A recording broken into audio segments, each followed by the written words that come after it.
us another video. In today's video, we'll be looking on Pythagoras theorem, right? In which we're given these questions and we're going to calculate the missing length of the unknown sides in each of the following triangle. In looking on this first one, the first example, we see this side is 4, and it doesn't matter the unit, whether it is centimeter, inch, or feet or meters, it's still, the formula can work without the unit. And we see the side which is opposite the right angle is the hypotenuse, and the hypotenuse, the letter there is c. So we're going to start off with that. Formula says c squared is equal to a squared plus b squared. Alright? And we know we're trying to find the hypotenuse, which is c squared. And we have this side, we can call this side 4 squared plus 3 squared.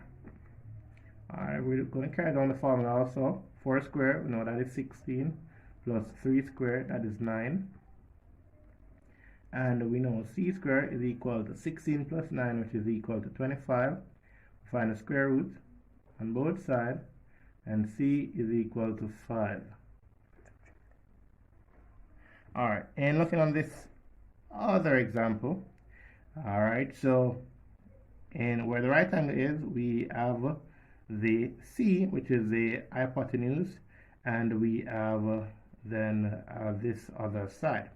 Alright, so we're still going to write the formula c squared is equal to a squared plus b squared. Alright, so we already know we have the hypotenuse and we have another side, which would then, we can call this the opposite. So we have 13 squared, remember to put the units, 5 squared plus b squared. Alright, 13 squared, that gives us 169. 5 squared, that gives us 25 plus b squared. Alright, so what we're going to do is we're going to cancel the 25 on both sides. So we would have 25 minus 25, sorry.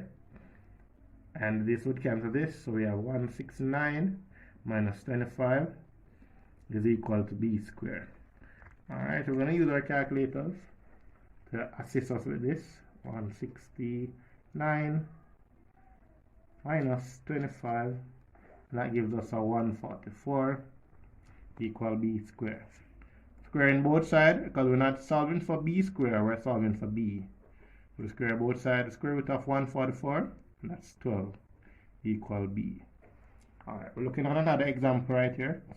And though this shape is turned upside down compared to the other one, we still see the right angle at this side. The opposite side, which is the longest side, is the hypotenuse, and we still have the adjacent and the opposite side right there. Still working with the formula just to ensure that it is solidified in person's memory. It's c squared is equal to a squared plus b squared. And the c would, in this instance, would be y. We're still using c squared, and we have 8 squared plus 6 squared. C squared is equal to 8 squared is 64 plus 6 squared is 36. Alright, so c squared is equal to 64, and that is a whopping 100. Alright, so finding, let's just square from this side. C is equal, let's not take for granted,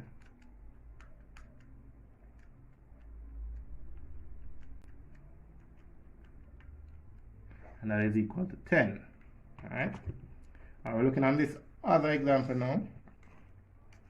Alright, we see the right angle, it is turned towards the left. Alright, so we have c squared is equal to a squared plus b squared.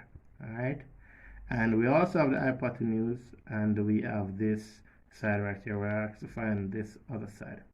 So we would say 17 squared is equal to 8 squared plus b squared. Alright, so 17 squared,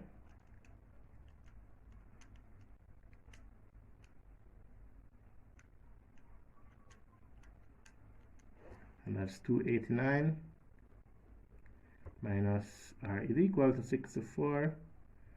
Alright, we're just going to minus the 64 plus b squared, And this is what we do. We minus it on this side, and we're going to also minus it from this side. 289 minus 64 is equal to b squared.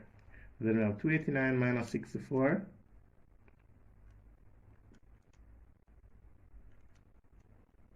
And that leaves us with a 225 is equal to b squared. Find the square root of this now. And that is equal to 15 is equal to b. Alright, and the second to last example now, we're asked to find the longest side. We know the longest side is the hypotenuse.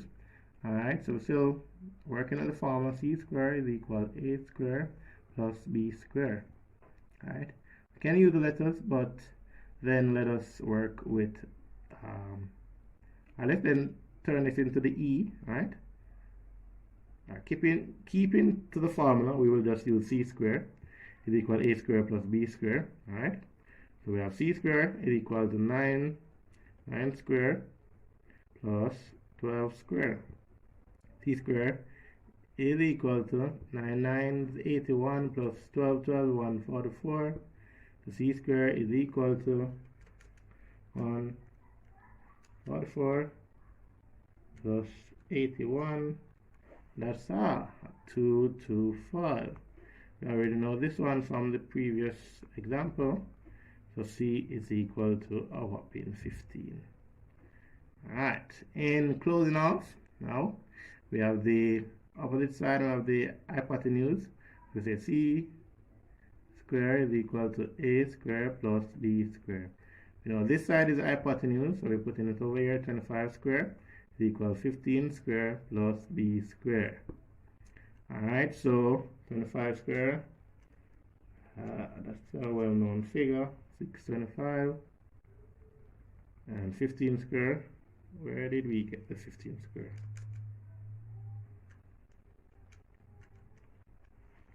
That's a 225 plus b squared. Say 625 minus 225 is equal to b squared. And we know we had subtracted over this side, so we also did it on this side. We have the 625 minus 225. We got a 400 is equal to b squared. The square root now of 400 is 20. Square root of b squared is b. 20 is equal to b. Alright, and that was how we were able to solve these using Pythagoras theorem to find the unknown values. Stay tuned for our next video, in which we shall move on to science.